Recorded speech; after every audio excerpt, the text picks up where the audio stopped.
I think where I'm leaning, I've been talking a lot about nullification, interposition as the tools that the founders said the states would have to keep the federal government in check. And I think many have argued that Roe v. Wade was improperly handled in the U.S. Supreme Court, that it is a states' rights issue and one that should have been handled here. So, well, and just very briefly, this is pretty much a yes or no, Deborah, and then I want to get into some calls.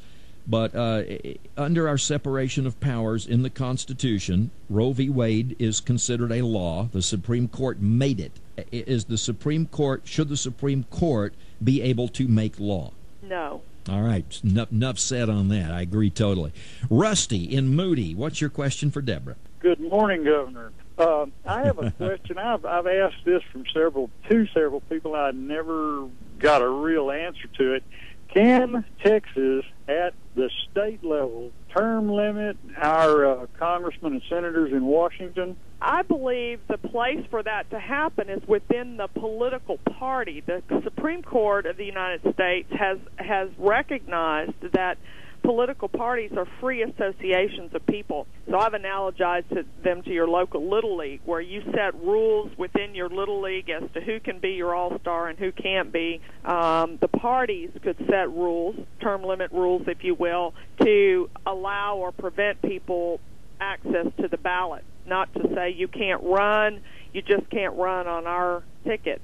I believe the argument over trying to get it done legislatively is a stalemate. Well, the libertarian point of view, Deborah, would be that it abridges your freedom to vote for somebody if that person is term limited, and yet incumbents have stacked the deck in their own favor. Well, I've talked about, I think all of us acknowledge that politics is a corrupting sphere, and we limit our own exposure and that of people we care about to corrupting influence. It is not a punishment to term limit elected officials. It is a protection. People say, well, you would remove good people from office, and I say, I hope so. That would be the intent. Good people would go serve, and good people would come home. and that would give us a much healthier public policy, and we would get back to the principles that we give lip service to. All right, Rusty, thank you for the call. Let's go to Joan in Gardendale, Texas. Hi, Joan. Thanks for calling, and you're on with Debra Medina. Good morning. My feeling, my question is, this Trans-Texas Highway, what possessed Rick Perry to think that we were dumb enough to fall for it, and he went behind our backs and did it.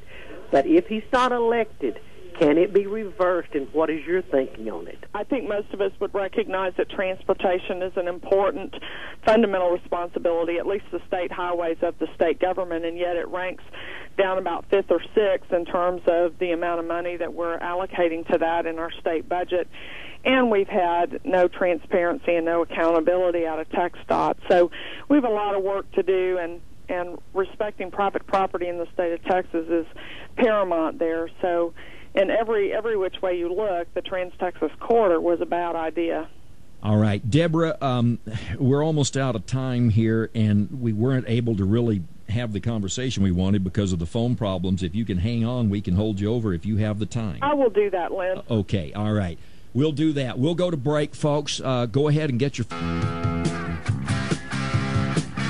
All right, folks, back with Debra Medina. We don't have a lot of time. Let's go straight to the phones. We'll let you ask Debra the questions, and I'll ask you one favor, and that is please keep the questions as short as possible because time is of the essence. And we'll start with Con in Temple. And Con, you're on with Debra Medina. Well, Deborah, I'd just like to ask two questions real quick. One is, would you veto or sign frivolous, feel-good legislation? Case in point, the legislation that prohibits the killing of horses in Texas. What do you do with old Nellie when she gets old? It's frivolous, silly legislation. Would you sign it or veto it? Yeah, I would have vetoed it, and I think we've got to overturn that particular legislation here in Texas. We've got some real problems, in particular with horses. I'm familiar with that, but we've got lots of work to do, Con, in helping the state remember, I think the legislature remember the proper role of state government. We don't like Washington mandating to Texas any more than most of us like Austin mandating to families and communities, and we need to remember that in Austin.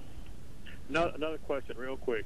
we keep robbing the Texas Highway Fund for education, DPS retirement, whatever it may be. What can we do to get the highway funds back into building and repairing highways instead of furnishing money for education, whatever? What can we do to put it back to where it ought to be? I'm going to advocate taking some pretty hard stands with those dollars. I think the senator likes to talk about 92, 96 cents coming back to Texas. The reality is, even at that, they're allocating a significant portion of that money to transit, which is rails and not roads. We ought to be keeping $1 for every dollar, and we ought to just keep it right here in Texas. I hope we will begin to talk with the comptroller about not sending that money to Washington, D.C., and telling D.C. that is money collected here in Texas for roads, and Texas will decide how to spend it on Texas roads. All right, Con, thank you. Shane in Midland. Hi, Shane. You're on with Debra. Hello, Lynn. Hello, Miss Medina. Hi. Good morning. My question is, 10 other states in the United States have amended their state constitution to make hunting, fishing, and trapping a right for their citizens. Would you consider doing that in the state of Texas? Well, I'd have to look at the state law already. I would think that it is an inherent right without having to have specific law for that, but I'll look into that, Shane. All right, Shane, thank you. Let's go to Mike in Midland. Hi, Mike. You're on with Debra Medina. Hey, Debra. We love you out here in Midland. Hey, I got two quick questions. Number one, are you going to be here Saturday, and where are you going to speak at? And number two, did you go to Alex Jones' Second Amendment rally they had, I guess it was last night, in Austin, Texas? And what are your thoughts on that? And I'll take it off the air. I am going to be in West Texas, let's see, tomorrow, and then again Saturday, Sunday, and Monday, and those events are up on the events section of the Medina for Texas website. I was not at the rally in Austin last night. I was home for about 24 hours before I hit the road again today, so I was not there. We're following that situation closely. Very concerned about what's going on in Austin and the difficulty with which Texans are able to purchase and own guns, and including the pressure that's been put on the gun show there to find another location. All right, you've Debra, come under a little bit of scrutiny about your answer about Second Amendment and the right to carry, the Texas concealed handgun law. Now, I've actually been through the training twice and been licensed and am currently licensed. You believe that should not be necessary? I do believe it should not be necessary. I believe that we ought to, as a state, be able to own, it ought to be uninfringed. And I think that Texans took the concealed carry law as a short step to getting back to that uninfringed. This last session we had the argument about open carry again as another little step back towards this uninfringed right to keep and bear arms. I think we ought to look at that and really begin to champion the notion that no amount of police protection, no amount of military presence keeps us safe. We had the Luby shooting in Texas a number of years ago. We had Fort Hood just recently. We have to say to people, we're going to allow you, as God did, to protect your own life. That is your fundamental, inalienable right. And we've got to quit passing laws that says, well, you can only protect your life with a weapon if you've jumped this hurdle, this hurdle, this hurdle, and this hurdle. That's ridiculous. We ought to be able to protect our own life, and we need access to weaponry to do that. Texas should not be making it so difficult to own a gun. All right, let's go to Robert in Odessa. Robert, you're on with Debra Medina. Good morning, Willie and Miss Medina. I have a question. Would you do what Arizona did if your governor and I think they passed laws to where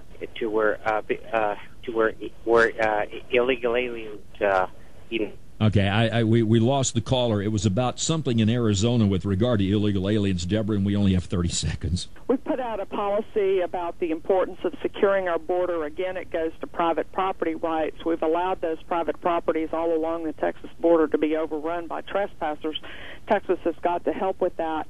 Check the full policy under the issues section and the campaign update section of our website at medinafortexas.com.